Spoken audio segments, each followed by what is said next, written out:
And I think we get here just as confused about where God is as we were ever confused about anything else. As a kid growing up, somewhere I got a picture in my mind. Now, I don't know whether I dreamed it or saw it, but in my mind, when I was thinking about God, He was a tall, elderly gentleman, stood on a cloud up in the sky, long flowing white robes on, long white hair, golden halo around his head, and sun rays shooting out of that halo, and a big stick in his right hand.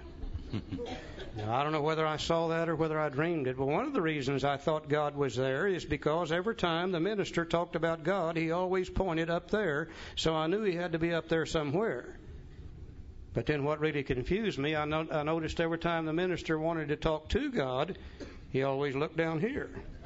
He points up. Hell, no wonder we get confused as kids about where God is. And I looked and I looked and I looked and I looked, and I never could find God because I never did know where He was. And it took the big book Alcoholics Anonymous to tell me just exactly where I'm going to find Him. Page 55. You know, many years ago I was working for, not working, but I was involved in a halfway house in Tulsa, and I was heavily involved, and there was this young man there who'd asked me to be his sponsor, and he said, well, what do you think I ought to do? I said, well, it'd be probably a good idea if you had a job, you know, to start somewhere here. And he said, well, easy for you to say, I don't have any car, and I can't get back and forth with no money. Can't even ride the bus. And I said, well, I'll take you around and help you find a job, and then if you find a job, I'll take you back and forth till you can get a couple of paychecks, and then you can buy a car or do whatever you need to do. He said, fine. So I'm taking him back and forth to work, and one morning he told me a story that really helped me a lot. And he said, and this is the way the story goes. He said there was the 3 wise men of the East, he said, and they took from man the crown of life, the thing that would make us the happiest, and took it away from him.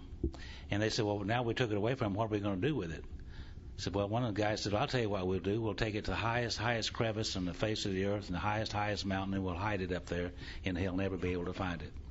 The other 2 said, yeah, but you know how they are. They'll hunt and they'll search and they'll eventually find it. The third one said, I'll tell you what, we'll take it to the deepest crevice of the deepest ocean and hide it there, and they'll never think about looking for it there. But he said, yeah, but you know how they are. They'll hunt and they'll search and they'll eventually find it. The third one said, I'll tell you what we'll do. We'll hide it within himself, and he'll never think about looking for it there. Page 55, first paragraph. Said, actually, we were fooling ourselves. For deep down in every man, woman, and child is the fundamental idea of God. It may be obscured by calamity, by pomp, by worship of other things, but in some form or other it is there. For faith in a power greater than ourselves and miraculous demonstrations of the power in human lives are facts as old as man himself. We finally saw that faith in some kind of a God was a part of our makeup, just as much as the feeling we have for a friend. Sometimes we had to search fearlessly, but He was there. He was as much a fact as we were. We found the great reality deep down within us. In the last analysis, it's only there that He may be found. It was so with us. So we can only clear the ground a bit. If our testimony helps sweep away prejudice, enables you to think honestly, encourages you to search diligently within yourself, then if you wish, you can join us on the broad highway. Now, with this attitude, you cannot fail. The consciousness of your belief is sure to come to you. A God of your own understanding is sure to come to you with an open mind. You know, it seems as though all human beings are born with some basic knowledge deep down inside themselves, probably lying at a subconscious level. And that basic knowledge seems to be able to tell us what we should do and what we shouldn't do. It seems to be able to tell us how we should live and how we shouldn't live. And I'm sure a lot of people would like to refer to that as just plain old common sense. I think others might want to call it innate intelligence. Some might want to call it the conscience, and others might want to call it the soul. And I don't think it really makes any difference what we call it, as long as we recognize the fact that it's there. And if you're anything like I am, as far back as I can remember, I've always been aware of that knowledge. There used to be times I would be getting ready to do something, and some voice somewhere from within inside me would say, Charlie, I don't believe you ought to be doing this. And I wouldn't pay a bit of attention to it. I'd go right ahead and do it, and I'd just get in one hell of a mess. And that same little voice would say, see, I told you not to do it in the first place. Now, if that's true, and if that's God, then what that means to me today, if God dwells within me, then I've got my own personal God. I don't worry anymore about whether He's the God of the Baptist church or not. I don't worry whether He's the God of the Catholic Church, the Hebrew religion, or anybody else's God. If He dwells within me, then He's my own personal God, and He and I can come together in very simple, very understandable terms. This is one of the greatest pieces of information that I have ever learned, is I can have my own God, and He dwells within me, and my knowledge comes from Him, and through Him I'll be able to find that power. Now then, am I ready to make a decision? You betcha. When He was a God of justice, when He was hellfire and brimstone, I wasn't ready to make that decision. But throughout this chapter, my concept of God has changed entirely, and I'm beginning to believe He just might be a kind and a loving God. And just maybe He'll start doing some good things for me, not hellfire and brimstone. And now I'm ready to make a decision. And I don't think it's by accident that the very next chapter is entitled How It Works. You know, back on page 45, it said the main object of this book was to enable me to find a power greater than myself, which would solve my problem. And Bill's going to sit down here now, and he's going to write some of the best spiritual information the world's ever seen, a little formula called, or proposals, he called them, the 12 Steps of Alcoholics Anonymous. And I can just see Bill there with a problem that he has. You know, we've got Protestants in AA, and we've got Catholics in AA, and we've got Jewish people in AA. We've got a sprinkling of Muslims in AA. We've got some Buddhists coming to AA at that time. And how are you going to write a set of steps or proposals that's not going to offend some of these people? Quite a chore for a guy like Bill, or anybody, to tell you the truth. The Oxford groups were coming from first century Christianity. They had those 4 absolutes, and they were really, really strong. They wouldn't give you any slack at all. They were more interested in the letter of the law rather than the spirit of the law. Bill was interested in the spirit of these things rather than the letter of them. That's why it's a spiritual program. So Bill had one gigantic problem here, try to write these steps in order to, in such a manner that it wouldn't offend anybody, and he accomplished that through the 12 Steps of Alcoholics Anonymous.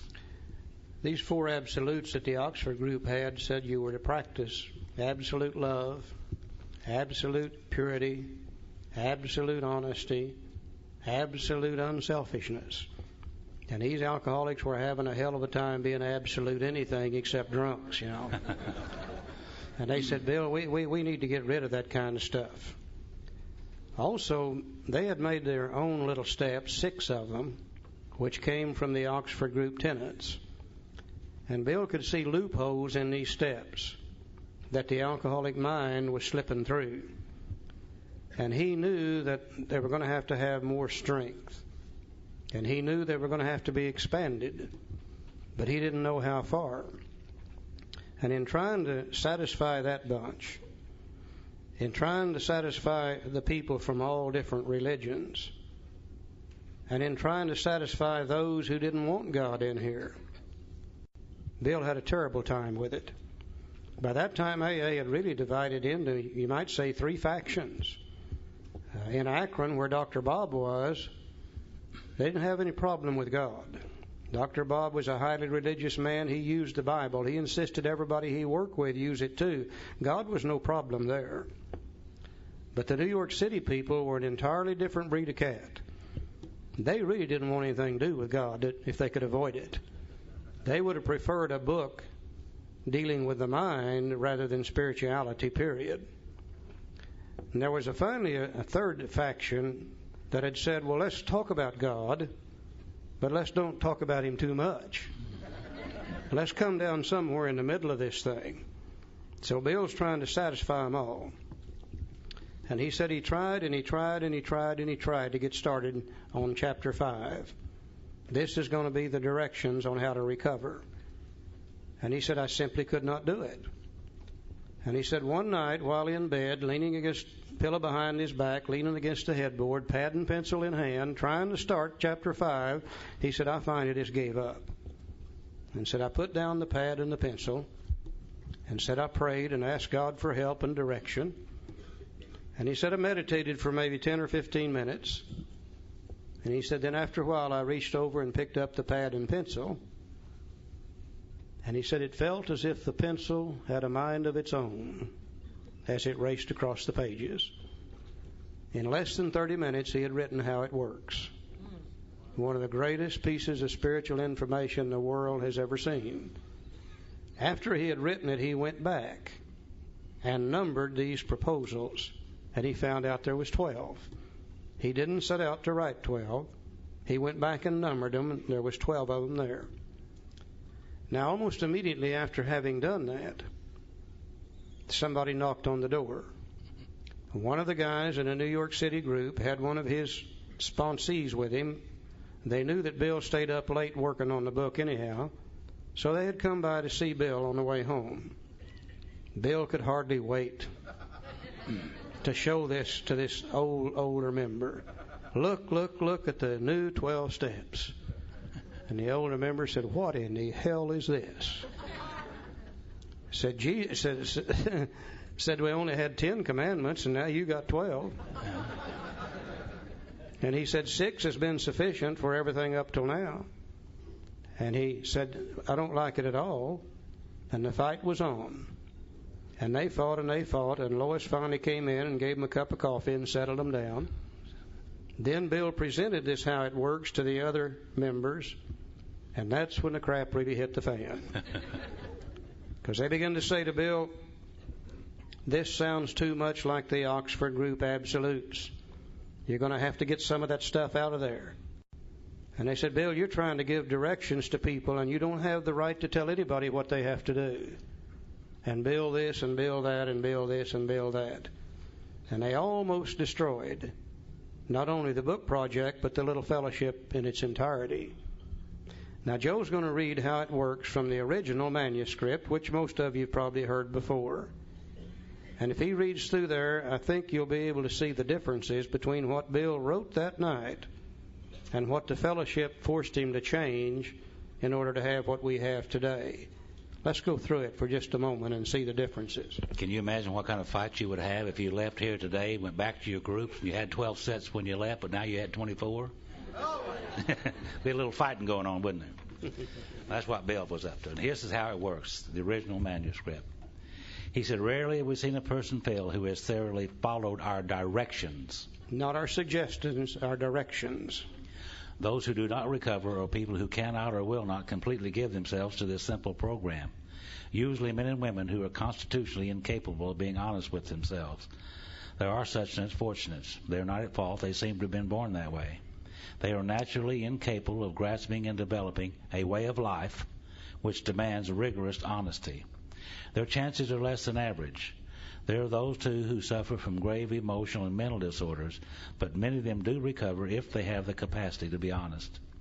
Our stories disclose in a general way what we used to be like, what happened, and what we're like now. Now, if you have decided you want what we have and are willing to go to any lengths to get it, then you are ready to follow directions.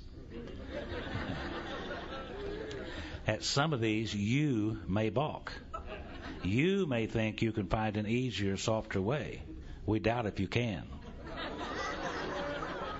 With all the utterances at our command, we beg of you to be fearless and thorough from the very start. Some of us have tried to hold on to our old ideas, and the result was nil until we let go absolutely. Remember that you are dealing with alcohol. Cunning, baffling, powerful. Without help, it is too much for you. But there's one who has all power. That one is God. You must find him now. Half measures will avail you nothing. You stand at the turning point. Throw yourself under his protection care with complete abandon. Now we think you can take it. Here are the steps we took, which are suggested as your program of recovery. 1. Admitted that we were powerless over alcohol and that our lives had become unmanageable. 2. Came to believe that a power greater than ourselves could restore us to sanity. 3. made a decision to turn our will and our lives over to the care and direction of God as we understood Him. Over to the care and direction of God as we understood Him. Remember that. We'll refer to it later on. 4, made a searching and fearless moral inventory of ourselves. 5, admitted to God and to ourselves and another human being the exact nature of our wrongs. 6, we're entirely willing that God remove all these defects of character. 7, humbly, on our knees, ask Him to remove our shortcomings, holding nothing back. 8, made a list of all persons we had harmed and became willing to make complete amends to them all. 9, made direct amends to such people wherever possible, except when to do so would injure them or others. 10, continued to take personal inventory, and when we were wrong, promptly admitted it. 11, sought through prayer and meditation to improve our contact with God, praying only for knowledge of His will for us and the power to carry that out. 12, having had a spiritual experience as a result of this course of action, we tried to carry this message to others, especially alcoholics, and to practice these principles in all of our affairs. Now you may exclaim, what an order, I can't go through with it. Do not be discouraged. No one among us has been able to maintain anything like perfect adherence to these principles. We're not saints. The point is that we are willing to grow along spiritual lines. The principles we've set down are guides to progress. We claim spiritual progress rather than spiritual perfection. Now, our description of the alcoholic. That's the doctor's opinion, Bill's story, some of it in chapter 2 and 3. The chapter 2, the agnostic. Chapter 4. And our personal adventures before and after. Bill's story and those in the back of the book. Have been designed to sell you 3 pertinent ideas. Well, Bill was a salesman, you know. A, that you are alcoholic and cannot manage your own life. Step 1. B, that probably no human power can relieve your alcoholism. Step 2. C, that God can and will. The rest of step 2. Now, if you're not convinced on these vital issues, you ought to reread the book to this point, or else just throw it away. So you can see that Bill his intention was not just a set of suggestions. He was going to give real directions on how to work the steps and when to work the steps, and going to give us precise, specifically clear-cut directions on how to do that. And he was very adamant about it. But the crap hit the fan, and they asked him, and they made him through the argument to make some changes in this original how it works. And so today's how it works that we have in the book and the changes that was forced upon Bill. You know, and Bill said that he would compromise with him in this area, but he made a deal with him. And I can imagine through all the argument that they had up to this point, back and forth of this program, the kind of arguments that they had. They were almost ready to disband and ruin the little Fellowship of Alcoholics Anonymous at that time. So Bill made a little compromise. He said, I would from now on, I'll make these changes, but from now on, I will complete the rest of this book, or else you can do it. Well, they didn't want to complete the rest of the book. They wanted Bill to continue to do that.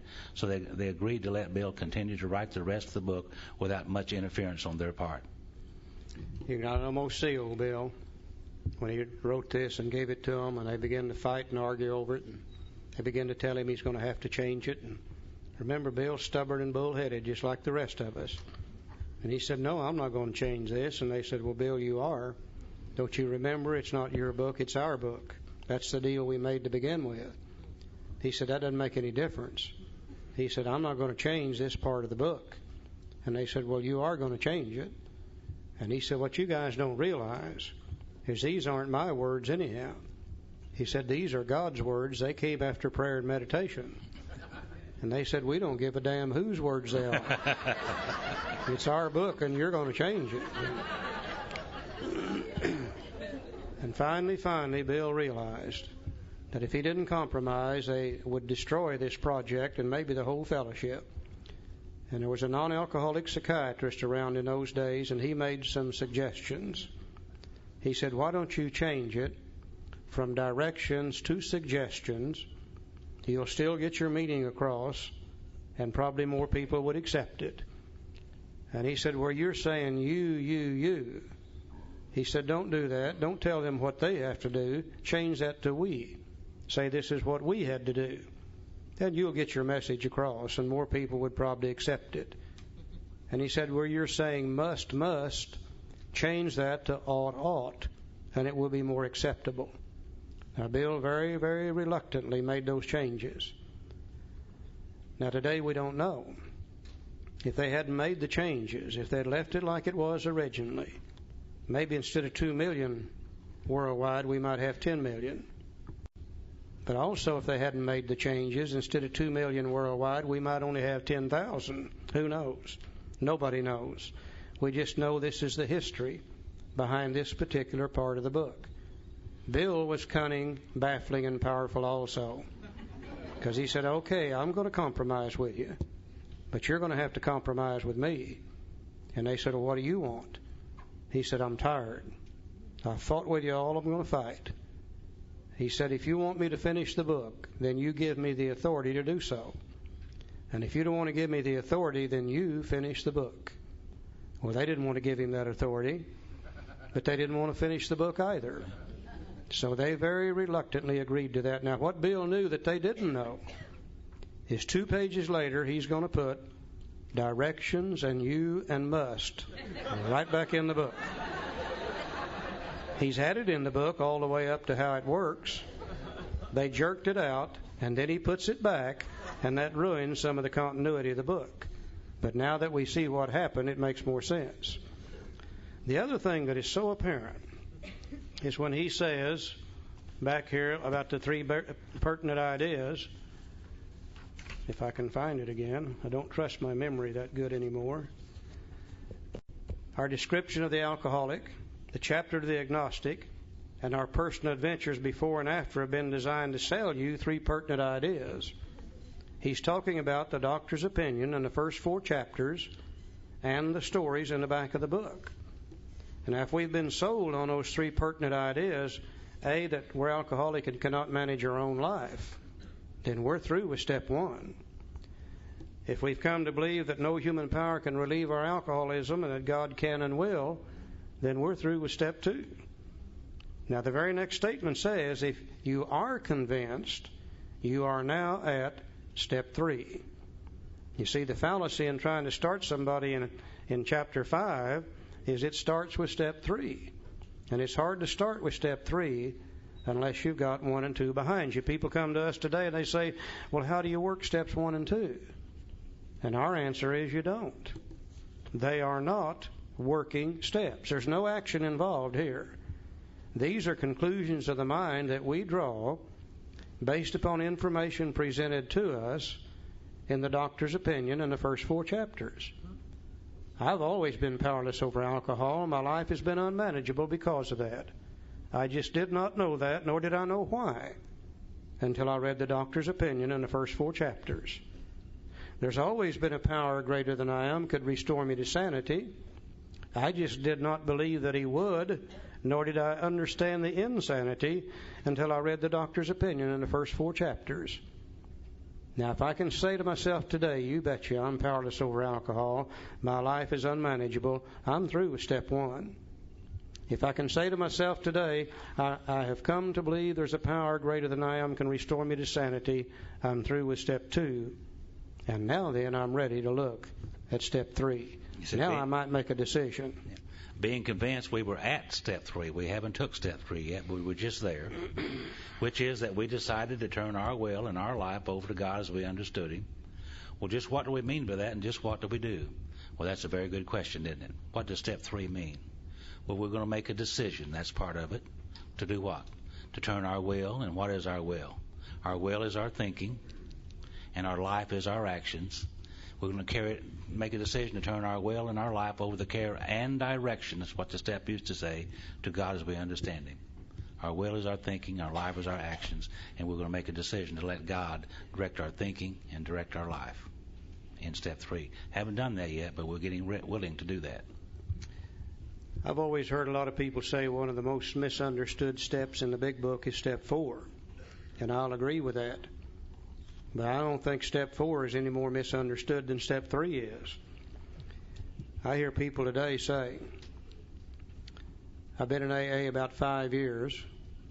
My life's still all screwed up, and I don't understand why, because I turned it over to God 3 years ago when I took step 3. No, we don't turn anything over to God in step 3. We make a decision to do something in step 3. And the decision itself implies we're going to have to take some further action to carry it out. You know, one of the greatest examples I can think of is probably 4, 5, 6 years ago now. Barbara and I made a decision to come to Los Angeles, California and visit some of our relatives. But we didn't do anything to carry that decision out. And sure enough, we didn't get to Los Angeles that year either. Second year in a row, we made a decision to come to Los Angeles and visit our relatives. Again, we didn't do anything to carry it out, and we didn't get to California either. Third year in a row, we made that decision. Only this time, it was a little different. This time, I took the car down and had it serviced. Barbara packed the clothes and a little food, and we got in our car and we drove from our home to Tulsa, Oklahoma. Then we drove to Oklahoma City. Then we drove to Amarillo, Texas. Then we drove to Albuquerque, New Mexico. Then we drove to Flagstaff, Arizona. Then we drove to Barstow, California. Then we drove to San Bernardino. And then we drove to Los Angeles. And by golly, one day we ended up visiting our relatives in Los Angeles. Not because we made a decision, but because we took the action necessary to carry out that decision. Now, what is it we're deciding to do? Well, we're making a decision to turn our will over to the care and direction of God as we understood Him. What is our will? Well, our will is nothing more than our thinking apparatus. Our will is nothing more than our mind. Our will is nothing more than this thing up here that tells us what to do and what not to do. You know, a good example of the word will, tying it together with mind. And let's say that some of us are beginning to approach the end of our lives, which a few of us in here are, and we've gathered up a few material things and we become concerned with what's going to happen to them when we pass on. We'll go down and sit down with an attorney. And we'll tell that attorney what we want done with these things. I want this to be my spouse's. This is to go to my daughter. I want this to be my son, and etc. Now, that attorney will take my thinking coming from my mind that day, write it down in legal terms on a piece of paper. I'll sign it, the attorney will sign it, and we'll put it in a safe. Now, a year or 2 or 3 later, sure enough, I kick the bucket. And if my family's like most of them, they're going to call the undertaker and say, come and get him ready, and let's get him out that cemetery about as soon as we can. And a couple of days later, they all gather out at the cemetery. They have me suspended over a hole in the ground.